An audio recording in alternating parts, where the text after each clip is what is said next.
Mtaa wa Mbagala, kama ulivyojua wewe mwenyewe, ni kama mwili mzima wenye viungo vyake. Kuna moyo hapo kwenye kituo cha daladala, kuna mapafu hapo sokoni, na kuna masikio. Masikio hayo yanakaa kwenye vibanda, nyuma ya madirisha, kwenye vijiwe vya watu wazee wanaokula supu ya viazi. Usidanganywe na utulivu wa mchana. Mtaa unasikia kila kitu. Karibu katika mwendelezo wa simulizi hii tamu, na hii ni sehemu ya pili. Tazama mpaka mwisho, maana utapata kusikia yaliyo katika mitaa tunayoishi katika safari ya mafanikio. Tunaanzia pale tulipoishia sehemu ya kwanza. Juma hakuweza kulala vizuri usiku huo. Maneno ya mama yake yalimzunguka kichwani kama mdundo uliochakaa. Mtaa huu una masikio na macho.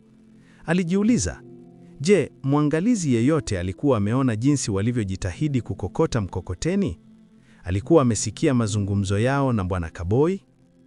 Asubuhi ya pili walipokwenda kukusanya mkokoteni, Bwana Kaboi alikuwa na tabasamu isiyo ya kawaida.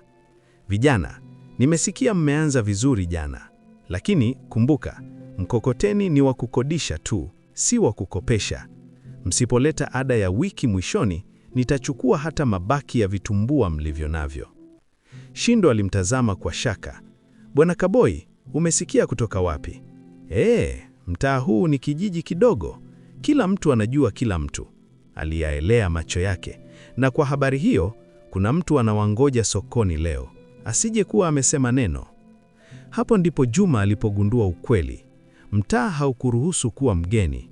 Hata ukiwa mtoto wa kiasili, ukianza jambo jipya unakuwa mgeni katika nafasi hiyo mpya. Na wageni wanahitaji kujitambulisha.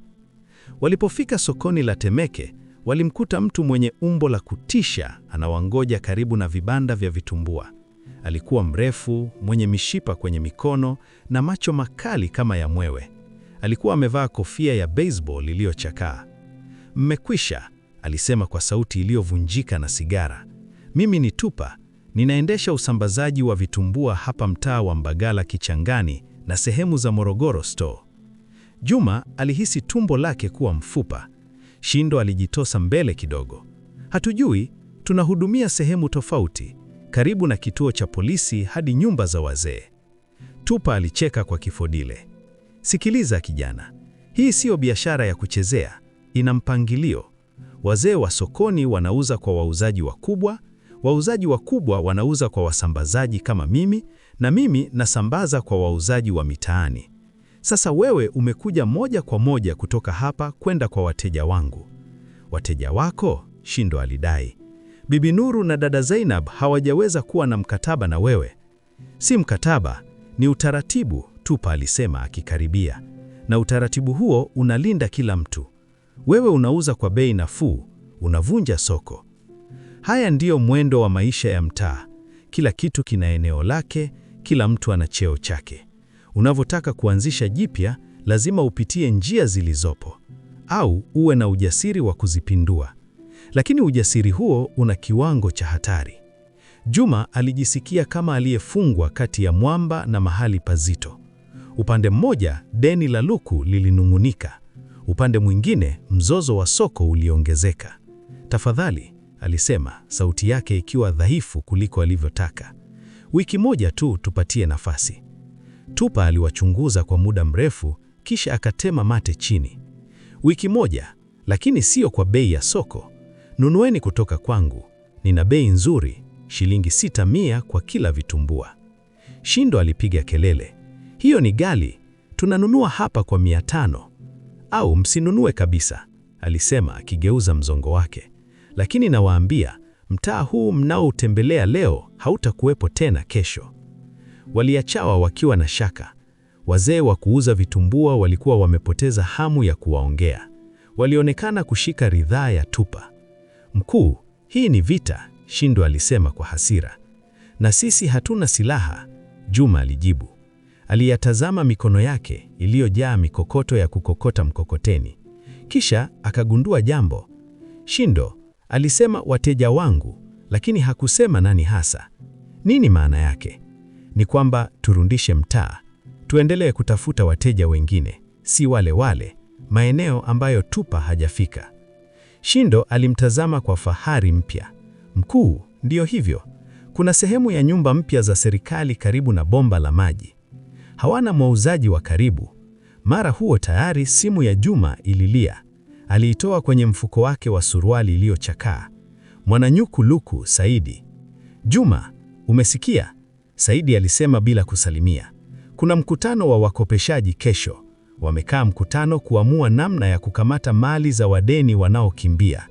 Unapaswa kuja na malipo ya angalau nusu. Juma alihisi nafasi zake zinafungana.